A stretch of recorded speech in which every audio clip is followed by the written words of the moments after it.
Hi, Cherie Hansen here. I would like to invite you to come on to my blog at cheriehansen.com and subscribe. Also, I do have a YouTube channel, which is under my name and called The Kovich, which is my maiden name. So I would invite you to come on and subscribe to that. This one is called The Restless Mind Syndrome. Last night was an unusual twisting of thoughts, legs, pillows, memories, plans, analysis, grief, excitement, all intertwined. I was tossing here and there and wrapping myself up in a cocoon of threads of themes. I reset myself. I lay one hand over my heart and another on my abdomen, and I slowly breathe to bring me back home. It is my ritual. The body is home. The breath is where I rest.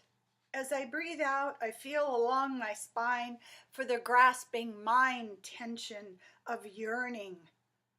These are obstructions, I tell myself. The yearning is an obstruction. Then I replay Rag and Bone Man's music in my head. Maybe I'm foolish, maybe I'm blind, I sing to myself. And I forgive myself for not being able to drop the drama. I'm only human, after all.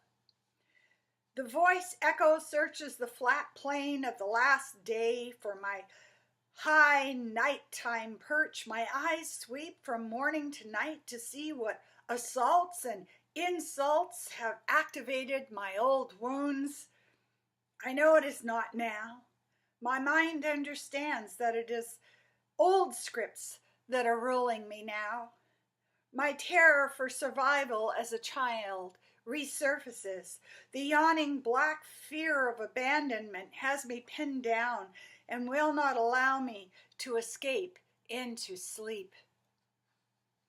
So much went on last night, surfacing of grief, and the agitation dances in me as I stand on the threshold of taking bigger chances in my life. I want to scream out, leave me the fuck alone. Stop pressuring me to grow. Stop tricking me into being more open and speaking out the truth that causes others' eyes to sting.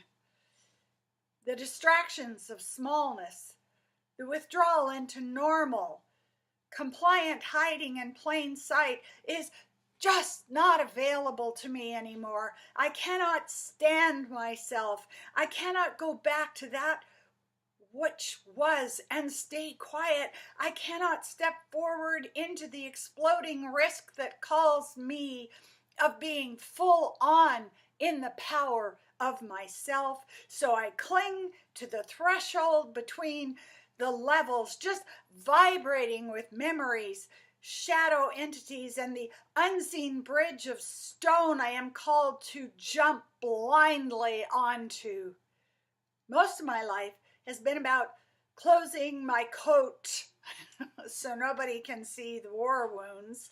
Most of my speech has been a guarding of the story. No one must know. And now the sense of what was, how it was, the old reliable no decision patterns are falling away. It is stale and unsatisfying. A guest said there was scum under the bottles of shampoo in the shower, and I was devastated. I made excuses. People have been in the house steadily for 2 months, and trying to get into one space is like waiting for the jump rope to turn exactly to the right moment. I missed my pain clinic injection appointment that takes 2 months to set up because I was talking about the stress of dealing with criticism. So I did not get there on time. Then I went to the writers group and I was already fermenting with 2 failures in my vat body persona. The moderator talked about how important it is to attend conferences.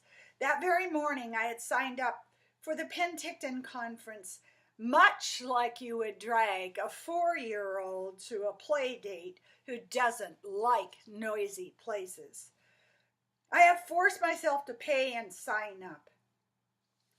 But he, the moderator, is urging me to do more. So my sleep was slow in coming, and I was at work releasing the octopus arms of fear and tension that would wake me up during the night. Breathe. Chant. Recognize.